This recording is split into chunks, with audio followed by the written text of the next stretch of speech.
वडाळा कासार वडवली दरम्यान मेट्रो मार्गिका 4च्या कामादरम्यान मुलुंड येथे झालेल्या भीषण अपघातात आता प्रशासनाने कठोर कारवाईचे पाऊल उचलले आहे। या प्रकरणी पोलिसांनी आतापर्यंत 5 जणांना अटक केली असून मिलन रोड बिल्डटेक या कंत्राटदार कंपनीवर गुन्हा दाखल करण्यात आला आहे। तसेच MMRDAने कंत्राटदाराला 5 कोटी रुपयांचा मोठा दंड ठोठावला आहे।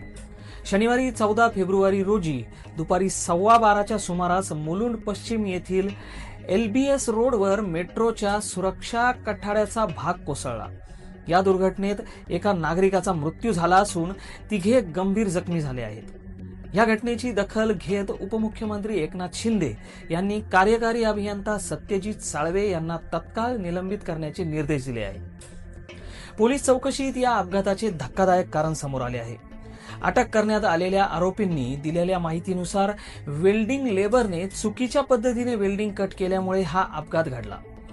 या प्रकरणी project director Harish Chauhan, project manager Kuldeep Sapkal यांच्यासह 5 जणांना अटक करण्यात आली आहे।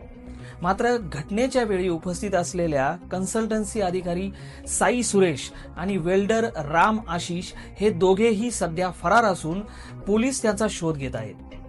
MMRDAने या घटनेबद्दल तीव्र दुःख व्यक्त केले असून बाधितांना आणि त्यांच्या कुटुंबियांना शासन नियमानुसार सर्वतोपरी आर्थिक मदत तातडीने देण्याचे आश्वासन दिले आहे।